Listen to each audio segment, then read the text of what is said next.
우리 찬양대에 기도하는 마음으로 드려진 찬양 가사처럼 우리 모두가 이 시대 하나님 앞에서 평화의 도구로 존귀하게 쓰임받기를 주의 이름으로 축복합니다.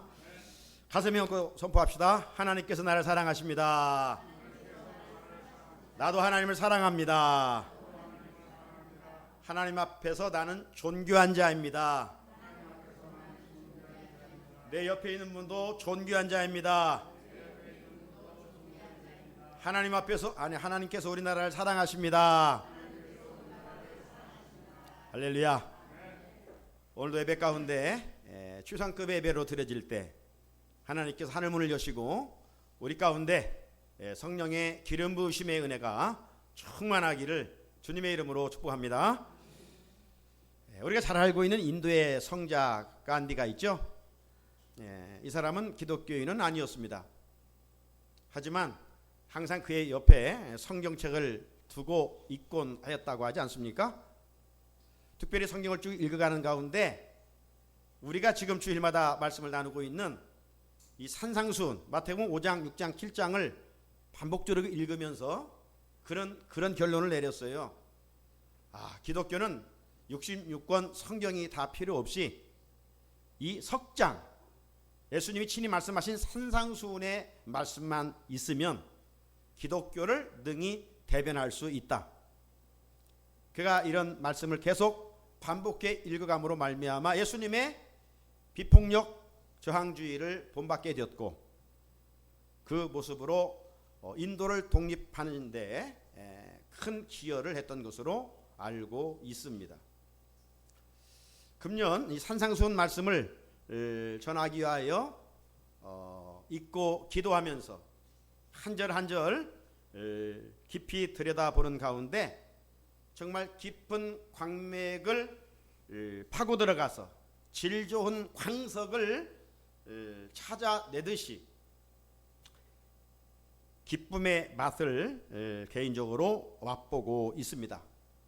그 기쁨은 문자적인 율법의 교훈이 주는 의미가 아니라 예수님께서 율법을 새롭게 해주신 율법의 근본 정신을 가르쳐 주신 데 있다라고 할 수가 있습니다. 우리가 법하면 왠지 구속력이 있는 느낌을 갖기 때문에 꺼려집니다. 따라서 하나님의 이 율법도 역시 언뜻 생각할 때 우리 행동을 제한시키는 것 같아서 옥새처럼 달갑게 느껴지지 않을 때도 있습니다. 하지만 그것은 율법의 껍데기만 보고 있기 때문에 그렇습니다. 율법의 깊은 의미, 율법의 깊은 정신, 그 뜻 알게 되면 이 율법은 나를 자유케 하고 율법이 나를 정말 행복하게 하는 축복의 통로인 것을 알 수가 있습니다. 그런데 이 근본 정신을 알지 못하니까 당시 종교인 서기관 바리새인들은 예수님을 늘 잡아 죽이려고 했고 또 그들이 종교적인 위치에서 백성들을 가르칠 때 율법의 그 의미를 가르치지 못함으로 말미암아 율법을 배우는 백성들조차 하나님의 율법이 너무 무거웠어요. 지난번에도 말씀드렸다시피 이 안식일법을 하나님이 왜 백성들에게 주셨습니까? 이 곤고한 인생들에게 안식일을 통해서 진정한 세상에서 얻을 수 없는 평강, 안식, 위로를 얻게 하기 위함이었어요. 그런데 백성들이 종교 지도자들로 인해서 안식일을 통해서 기쁨을 누리지를 못했어요. 안식을 누리지 못했어요. 주일을 지키는 것이 너무 힘든 거예요. 오늘날도 마찬가지입니다. 주일을 지키는 두 종류의 사람들이 있어요. 한 종류는 구원의 감격과 기쁨 속에서 하나님께 이 주일날 성전에 올라와 예배를 드리며 하나님이 주시는 은혜를 맛보는, 그래서 지쳤던 우리들이 소생함을 얻고 하나님이 주시는 새 힘을 가지고 세상을 향하여 나가는 사람이 있는가 하면, 반면에 율법적으로, 의무적으로 예배를 드리면서 하나님의 은혜를 경험하지 못하는, 그저 자리만 채우고 돌아가는 그런 이들이 없지 않아 있습니다. 그러면 우리 그리스도인들은 율법주의 신앙에서 벗어나서 우리는 은혜주의로 나아갈 수 있어야 합니다. 그래야 믿음 생활이 즐겁고 기쁘고 행복하고 삶의 자리에서도 하나님 주시는 은혜가 있고 평강이 있고 기쁨이, 감사가 충만하게 되는 것이죠. 그러므로 우리가 율법의 껍데기를 붙들고 신앙생활을 해서는 안 돼요.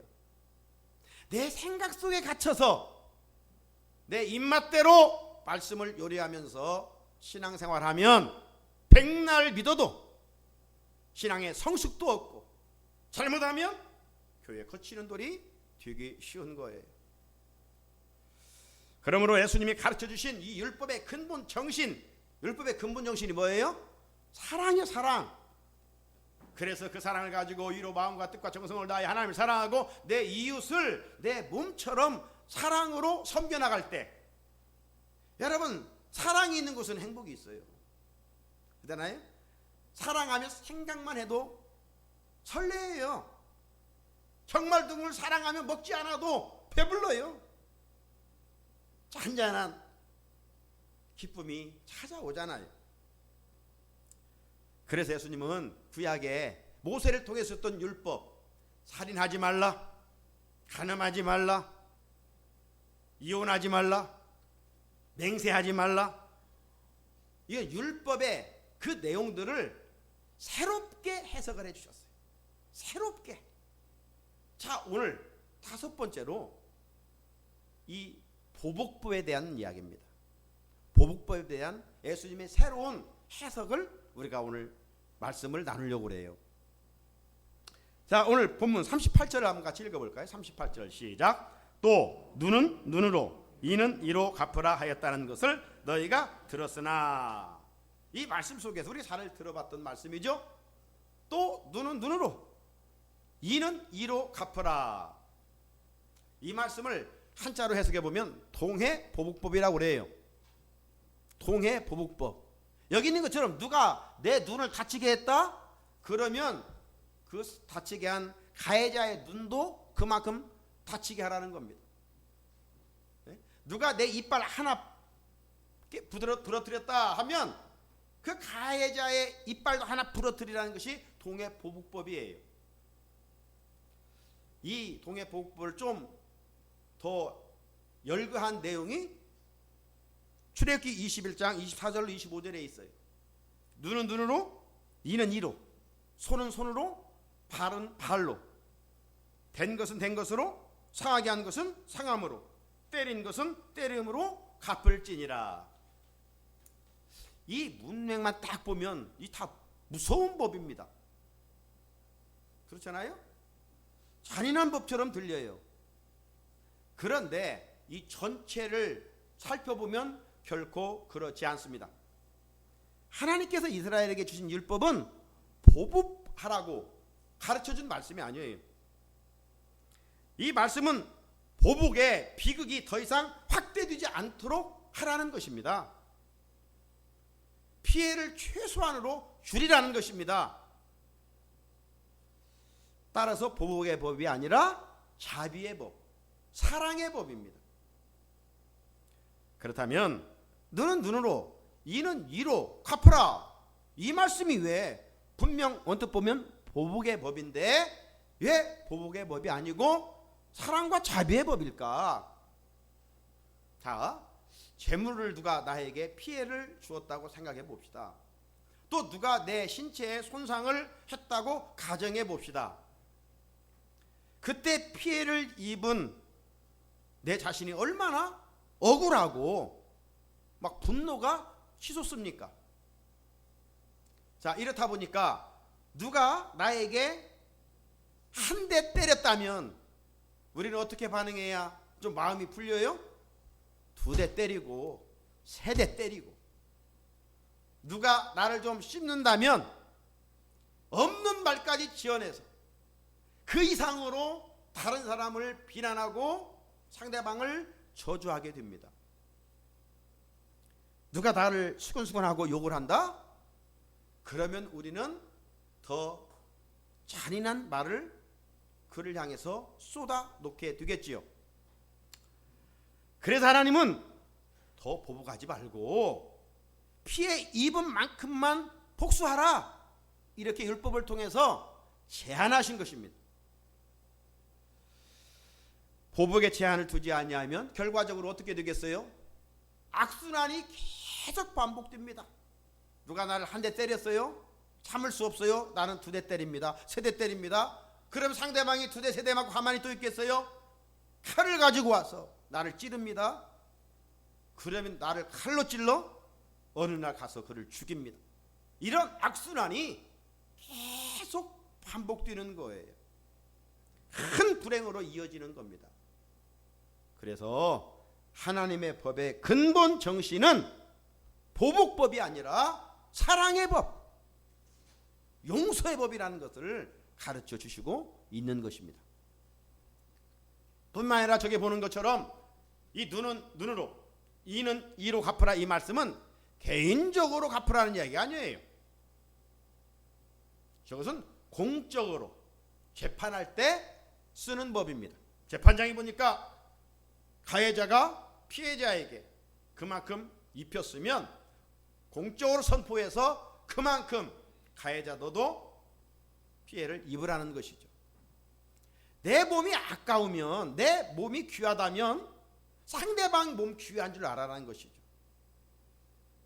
그 정신이 있으면 다른 사람 해하겠습니까? 해할 수 없지요. 그러므로 건강한 사회, 건강한 공동체를 만들어가기 위해서 하나님께서 이스라엘 백성들에게 이런 율법을 허락해 주신 거예요. 그런데 사치적인 용도로, 공적인 용도가 사용된다면 이건 엄청난 문제들이 발생하게 되는 것입니다. 하나님의 법은 보복에 초점이 맞춰져 있지 않습니다. 하나님의 법은 하나님께서 백성을 사랑하고 백성을 용서하고 더 큰 죄를 짓지 않도록 제한하기 위하여 주신 법인 거예요. 그런데 이 선한 법을 바리새인과 서기관들은 개인적으로 다른 사람을 복수하는 일에 합리적으로 법을 사용했던 것이죠. 이런 잘못은 자기들만 죄를 짓는 것이 아니라 결국 악순환이 반복됨으로 말미암아 백성들 전체에 하나님의 사랑이 단절되고 또 하나님 앞에 큰 죄를 저지르는 결과를 가져올 수밖에 없었던 것입니다. 사랑하는 성도 여러분, 오늘날에도 예수님 당시 종교인들처럼 이 말씀을 합리화하여 보복하는 데 사용하는 사람들이 있습니다. 그 사람들이 누구냐면 IS, 테러리즘들이죠. 구약의 모세 율법은 우리 기독교만이 경전으로 인정하는 거 아니에요. 이슬람도 모세 율법, 창세기, 출애굽기, 레위기, 신명기 5권은 그들의 경전으로 인정합니다. 유대교도 이 5권은 경전으로 인정을 해요. 자, 그런데 이 극단적 테러리즘 이슬람 교도들이 자기들이 믿는 신 알라의 이름으로 각종 테러를 정당화하고 있습니다. 이른바 홀리워, 성전이라고 그러죠. 인샬라 3번, 인샬라 3번 하면 자기 아내도, 그들은 법적으로 4명의 아내를 데리고 살 수가 있어요. 3번 박수치면서 인샬라 버리면 내버려도 신의 뜻이라고 그들은 생각해요. 약자들은 함부로 대해요. 알라의 이름으로. 그리고 자기들과 뜻이 맞지 않는다면 곳곳에 테러를 일으켜서 수많은 사람들을 죽이지 않아요? 왜 그러는가? 이들이 하나님의 율법을 잘못 해석해서 적용을 하기 때문에 그렇습니다. 그리고 그 복수하는 것을 정당화 시켜가는 것이죠. 합리화하는. 그러나 그런 것은 악한 행동입니다. 따라서 복수를 제한하는 태도와 복수를 합리화하는 태도는 하늘과 땅만큼 다른 거예요. 전자, 즉 복수를 제한하는 것은 이건 주님의 마음이에요. 율법의 근본 정신을 가지고 살아가는 것이고, 그러나 율법을 합리화하는 것은, 잘못 적용하는 것은, 이것은 율법의 껍데기만 붙들고 사는 사람들이죠. 오늘 우리도 마찬가지. 예수를 믿는다고 하면서 여전히 사랑과 용서에 넓은 마음을 품지 아니하면 우리는 예수님 당시 종교인들과 다를 바가 없는 것이죠. 비록 우리가 전쟁을 일으켜 사람을 죽이지 않을지라도 우리가 말로, 내 행위로 사람들의 인격을 얼마든지 죽일 수가 있는 것이죠. 주님은 그것을 살인이라고 하지 않았어요? 이 타락한 우리 인간 속에는 어떤 본능이 자리 잡고 있느냐? 이 보복하고 싶은 본능이 있어요. 보복하고 싶은 본능, 자기 권리를 주장하고 싶은 그런 것들이 너무 강한 것을 우리가 부정할 수 없잖아요. 이렇게 살 수밖에 없는 우리 인간들에게 우리 주님은 오늘 우리에게 뭐라고 말씀하십니까? 보복법에 대해서, 동해 보복법에 대해서 새롭게 해석을 해주고 있는 거예요. 새롭게. 자, 39절을 같이 한번 읽어볼까요? 자, 시작. 나는 너희에게 이르노니 악한 자를 내려가지 말라. 누구든지 오른뺨을 치거든 왼편도 돌려대며. 아멘. 여기 악한 자를 대적하지 말라, 이 말씀을 우리가 오해하면 안 돼요. 악을 피하여 살라는 말이 아니에요. 악을 피하여 살라는 말, 악한 것들과 싸우지 말라는 말이 결코 아니에요. 실제로 정반대 의미예요. 우리가 만약 악한 세력, 악한 구조, 악한 사람들을 대적하지 않고 그들을 피해서 살아간다면 중세 수도사들처럼 산에 가서 살아야 돼요. 그러잖아요. 어떤 사람은 그러잖아요. 아이 더러운 세상 못 살겠다. 어디 산에 가서 살아야 되지. 여러분, 우리 기독교는 그런 종교가 아니에요. 리차드 니버라는 그 문화, 기독교 문화에 대한 아주 유명한 사람이 있는데, 우리 문화에 대해서 사람들이 피하여 사는 사람들이 있고 또 들어가서 변혁시키는 사람들이 있어요. 오늘 우리 그리스도인들은 이 타락한 문화 속에 어떻게 살아가야 되느냐? 피하여 살아가는 게 아니라 구체적으로 그 더러운 세상 속에 들어가서 그 더러운 세상을 하나님의 나라로 바꿔가는 것이죠. 변질된 세상을 변화시켜가는 거예요. 우리가 이미 산상수훈 앞에서 살펴본 것처럼 마태복음 5장 13절 16절에 주님은 뭐라고 말씀하셨어요? 너희는 세상의 소금이라, 너희는 세상의 빛이라 말씀하셨습니다. 우리가 있어야 할 위치는 세상이지 세상을 등지고 살아가는 것이 결코 아니에요. 이 세상에 살아가면서 악과 싸워야 돼요. 그래서 여기 대적하다는 말은 헬라어로 안테스템이라고 하는 말인데, 여기 보는 것처럼 이 강경하게 저항하거나 반대하다, 스테미노, 어떤 힘, 정력 이런 걸 말하잖아요. 여기서 이제 나온 거예요. 안테스템이라고 하는 것은. 따라서 여기 악한 자를 대적하지 말라의 본 뜻은 악을 행하는 사탄에게 강하게 대적하라는 거예요. 우리가 싸울 것은 혈과 육이 아니라고 했잖아요. 사탄이요, 사탄. 우리로 하여금 악을 행하게 하는 그 저변에 누가 있어요? 사탄이 있어요. 거짓말하게 하고 싸우게 하는, 이런 나쁜 것을 힘을 공급하는 것이 사탄이에요. 이 사탄하고는 피 흘리기까지 싸워 이겨야 돼요. 자, 야고보 4장 7절 같이 읽어볼까요?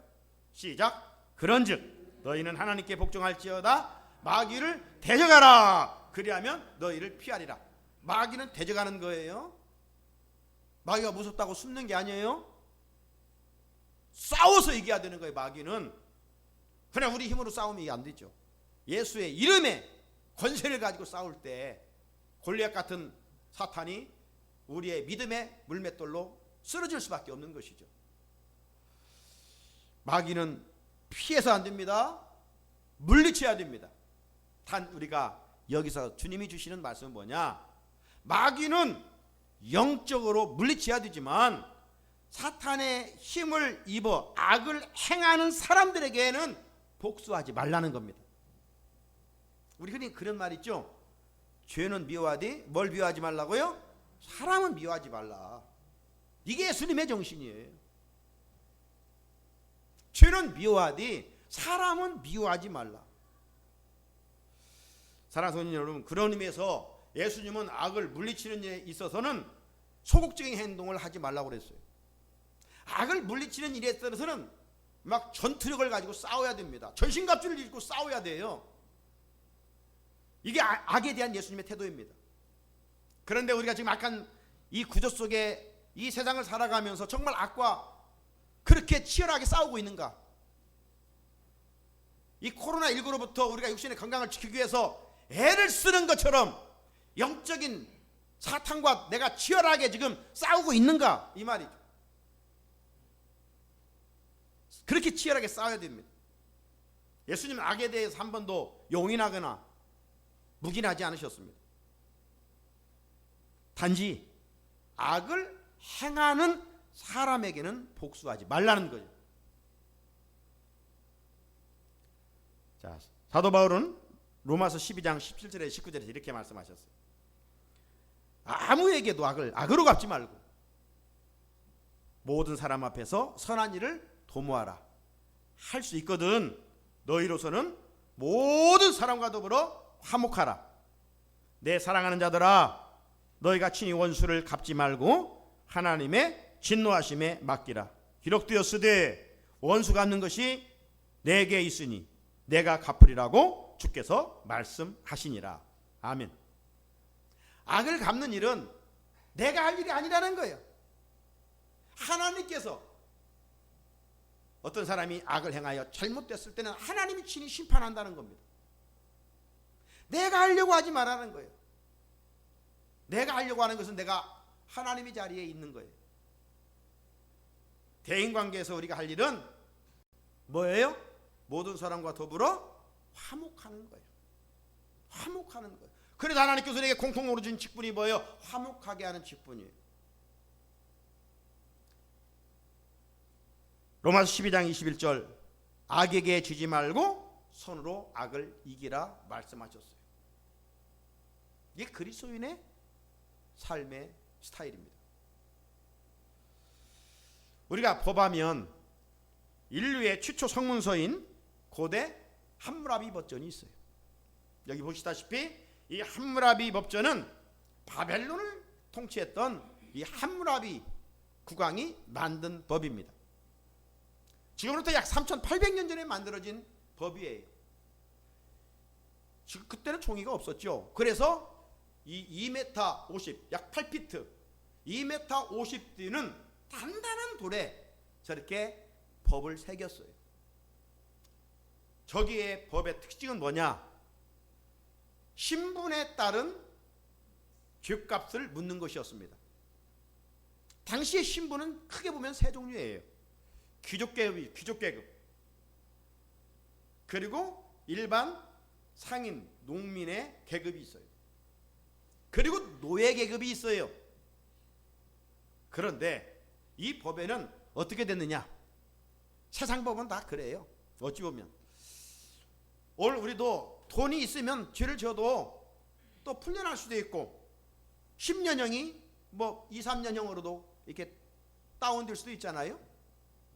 저 함무라비 법전에도 거의 그런 유사한 법이에요. 귀족이 죄를 졌을 때는 그렇게 크게 묻지를 않아요.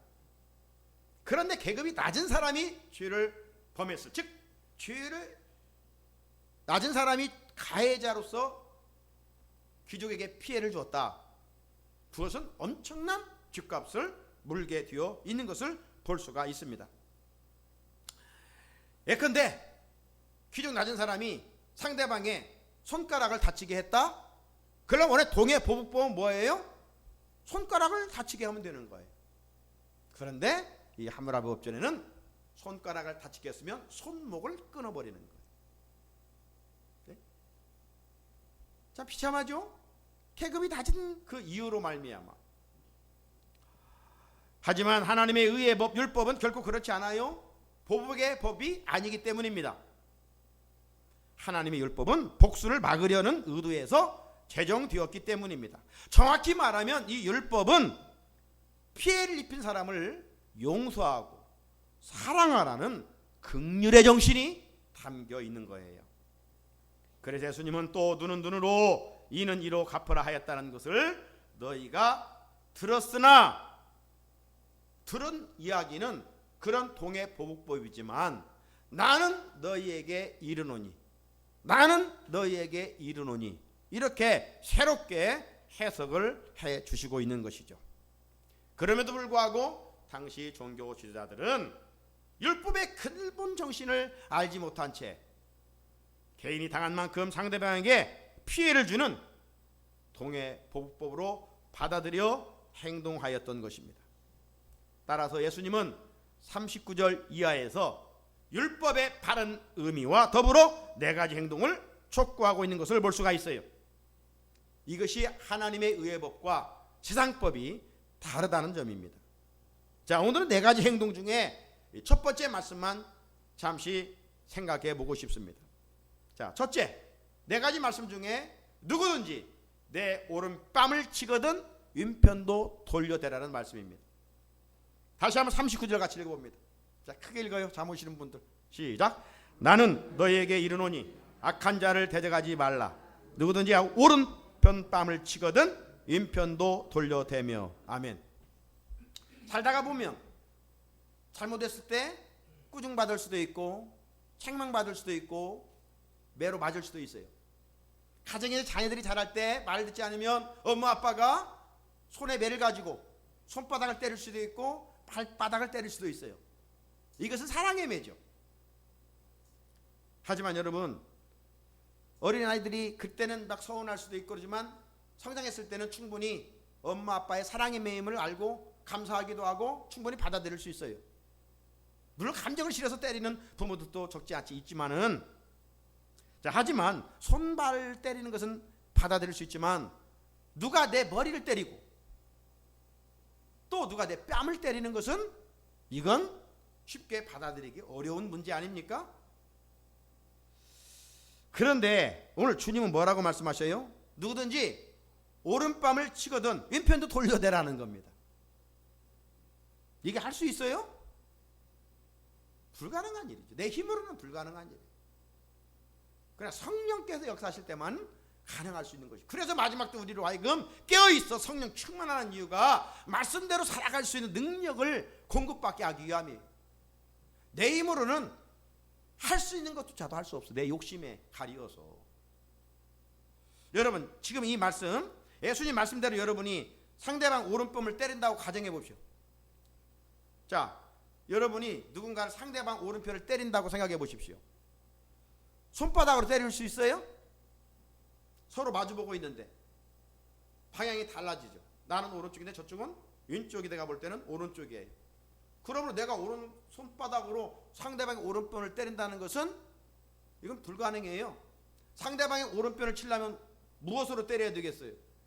손등으로 때려야 돼. 손등으로. 이렇게 해야. 그죠? 여러분 한번 생각해 보세요. 손으로 이거 맞는 것도 정말 기분 상한 일인데 손등으로 맞아보세요. 이건 배나 더 모욕적인 행동이죠.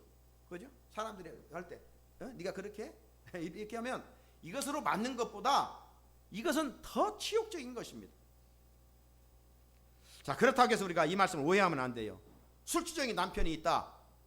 집에 들어와 술만 먹으면 아내를 때린다. 이걸 맞으라는 말이 아니에요. 폭군이 약한 자만 보면 막 잡아서 때린다. 그 맞으라는 이야기가 아닙니다. 이 이야기가. 이런 상황에서는 빨리 피해야 돼요. 그게 현명한 거고 지혜로운 거예요. 그렇다면 예수님께서 말씀하신 왼편뺨도 돌려대라는 말은 무슨 뜻일까? 보복하기 위해 악을 사용해서는 안 된다는 말이에요. 보복을 위해서 악을 사용하면 안 된다는 거예요. 내가 이렇게 맞았잖아요. 그런데 이렇게 때리지 말라는 거예요. 앞에서도 언급했듯이 원수 갚는 일은 하나님이 갚아주신다는 겁니다. 하나님은 우리들이 손에 피 묻히기를 원치 않으셔요. 그러므로 우리들이 할 일은 뭡니까? 인내하면서 그를 사랑하며 용서하는 것입니다. 이게 하나님의 의의 법이에요. 용서하고 사랑하라는 거예요. 참 어려운 일이지만 이것이 주님을 따르는 진정한 제자의 모습이라는 겁니다. 자, 미국에 세탁업을 하는 신실한 그리스도인이 있었어요. 그런데 어느 날 그 동네에 한 사람이 자기가 가장 비싼 좋은 옷을 그 세탁소를 찾아와서 맡겼다는 겁니다. 그런데 그 세탁소에서 그 옷이 없어졌어요. 그래서 이 사람이 가장 아끼는 나름 옷인데, 비싼 옷인데 없어졌다고 하면서 주인에게 온갖 폭언을 당하는 겁니다. 동네 곳곳에 다니면서 그 세탁소 주인 아주 나쁜 사람이야. 내가 옷을 맡겼는데 어디다 팔아먹었는지 없다고 하니 황당한 일일세. 악담을 퍼뜨려요. 일주일 내내 찾아와서 그래요. 견딜 수 없을 만큼 내 옷 내놓으라고 윽박질러요. 그러나 세탁소 주인은 전혀 화를 내지 아니하고, 그렇지 않습니다. 선생님이 여기 오셔서 그 옷을 맡기지 않았습니다. 공손히 답변을 했어요. 한 주가 더 지나 2주일 후 그 옷이 욕하던 사람의 집에서 발견되었어요. 이 사람이 얼마나 창피했겠습니까? 얼마나 미안했겠습니까? 이 사람은 세탁소 주인의 태도에 감동한 나머지 교회에 나와서 예수님을 영접하고 구원을 받게 됐다는 것입니다. 사랑하는 우리 성도 여러분, 이처럼 살다 보면 억울한 일을 당할 때가 참 많습니다. 상대방에게 모욕을 당할 때가 적지 않습니다. 그때 우리 그리스도인들이 가져야 할 태도는 인내하는 가운데 화를 내지 말라는 것입니다. 오히려 나를 힘들게 하는 그 사람을 위해 힘들지만 기도해주고, 내가 잘못하지 않았다면 시간이 지나가기를, 그리고 해결되기를 위해서 기다릴 줄 알아야 됩니다. 이것이 나에게 잘못을 행한 사람에게 윈편뺨도 돌려대는 그리스도인의 태도입니다. 그런데 우리는 극히 사소한 일조차 그냥 화를 내고 큰 소리를 지르고 흥분할 때가 얼마나 많습니까? 잠깐의 모욕을 참지 못해 얼굴을 푸르락하면서 상대방에게 더 큰 상처를 줄 때가 얼마나 많느냐. 세상 사람들은 우리 모두가 하나님을 믿는 사람인 줄 알고 있는데 결국 네 꼬락서지를 보니 하나님이 없다. 하나님의 영광을 우리 행위로 가리우게 되는 것입니다. 사랑하는 성도 여러분, 우리들이 세상에서 억울한 일을 당해도 조금 참고 선으로 악을 이겨야 할 이유는 이 세상이 끝이 아니기 때문입니다. 만약 예수님이 그랬었죠? 사도 바울을 통해서 부활이 없다면 우리 믿는 자들이 가장 불쌍한 사람이다. 그러잖아요. 할 것 다 하지 못하고 먹고 마실 것 절제하면서 왜 살아갑니까? 만약 이 세상으로 끝난다면 정말 우리 믿는 자가 가장 불쌍한 자예요. 그러나 역으로 보면 부활이 있기에 가장 복된 사람이라는 거 아니에요? 오늘 이 말씀도 마찬가지예요. 우리가 억울한 일을 당하지만 인내하며 참는 것은 이 세상이 끝이 아니다는 겁니다.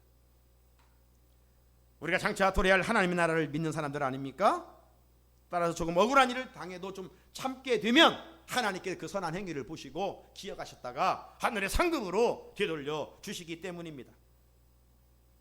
우리 예수님도 실상 그렇게 사셨어요. 예수님이 누구입니까? 하나님이시요, 죄도 알지도 못하시는 분, 창조주시요. 그런데 피조물 인간에 의해서 얼마나 많은 고난을 당했습니까? 십자가 여정에서 로마 군병들이 어떻게 했어요? 갈대를 가지고 예수님 머리를 때렸어요. 네? 피조물이 인간이 창조주 하나님의 머리를 때리며 조롱했어요. 네가 하나님의 아들이야? 그리고 손으로 뺨을 쳤어요. 무리들은 어떻게 했습니까? 예수님 얼굴에 침을 뱉었어요. 하지만 예수님은 모든 것을 하나님께 맡기고 침묵하셨어요. 베드로전서 2장 22절 23절 그는 죄를 범하지 아니하시고 그 입에 거짓도 없으시며 욕을 당하시되 맞대어 욕하지 아니하시고 고난을 당하시되 위협하지 아니하시고 오직 공의로 심판하시는 이에게 부탁하시며. 죄 없으신 하나님, 모든 것을 공의의 하나님께 맡겼습니다. 말씀을 마칩니다. 사랑하는 성도 여러분, 지금 어떤 일로 억울한 일을 당하고 계십니까? 우리가 참는 만큼 전도가 됩니다. 참지 못하고 화내고 소리 지르면 전도는 끝나게 됩니다. 소리 지른 후에 아무리 좋은 말을 전해도 효과는 없습니다. 받아들이지 않습니다. 우리들이 힘들게 하는 사람, 그들에게 사랑으로 나아가야 합니다. 그가 함부로 대할 때 그를 인격적으로 대하십시오. 내 권리를 능히 주장할 수 있지만 그까지도 포기하면 하나님께서 하시는 놀라운 일을 경험하게 될 것입니다. 시간이 흐르는 세상 사람들은 우리의 모습 속에서 살아계신 하나님을 발견하게 될 것입니다. 우리의 선한 행동을 통해서 그들이 예수 믿고 구원받게 될 것입니다. 이런 멋진 인생의 흔적을 하나님 앞에서 새기며 살고 싶지 않습니까? 기도하시겠습니다. 걸어가신 하나님 아버지, 우리의 본능은